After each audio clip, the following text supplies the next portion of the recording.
Hello. Today I'm going to talk to you about historical fiction. Historical fiction is based on a time period in history, but it also contains fictional characters. The first book I'm going to talk to you about is called Number the Stars by Lois Lowry. And this book is about a young girl named Anne Marie whose family works to save her friend Ellen from the persecution of the Nazis. I'm going to read a short introduction of this book. In 1990, the two-time Newbery medalist Lois Lowry first introduced readers to a 10-year-old girl living in Nazi-occupied Denmark. For Anne Marie Johansen, life is a complicated mix of ordinary home and school time, food shortages, and the constant presence of German soldiers. Bravery seems a virtue to Anne Marie, one possessed by dragon-slaying knights in the bedtime story she tells her younger sister, Kirsty. Too soon, she herself is called upon for courage when Hitler's troops begin their 1943 campaign to relocate all of the Jews of Denmark, and the Johansen family must risk their own lives to conceal Anne Marie's best friend Ellen from the Nazis.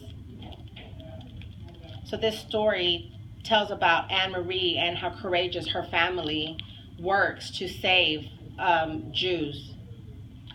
The book also talks about how 70,000 people were saved through the smuggling of the Jews from the Nazis. Another book that is related to Number the Stars is called The Boy in the Striped Pajamas by John Boyne. This book was created as a major motion picture. This book is about a boy named Bruno whose father is a German soldier, and Bruno encounters a fence. And behind the fence is a young boy. He's a Jewish boy who's incarcerated in a concentration camp.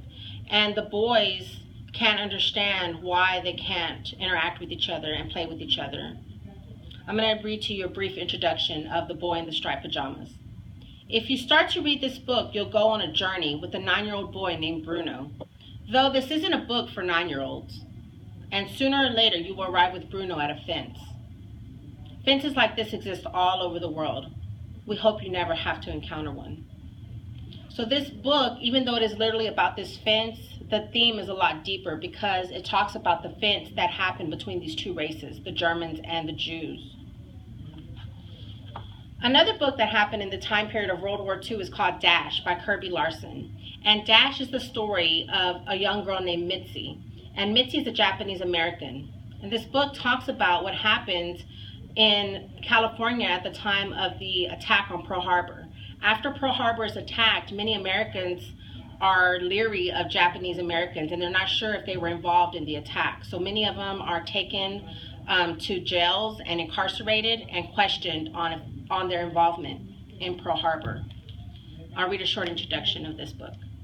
Although Mitzi Kashino and her family are swept up in the wave of anti-Japanese sentiment following the attack on Pearl Harbor, Mitzi never expects to lose her home or her beloved dog, Dash.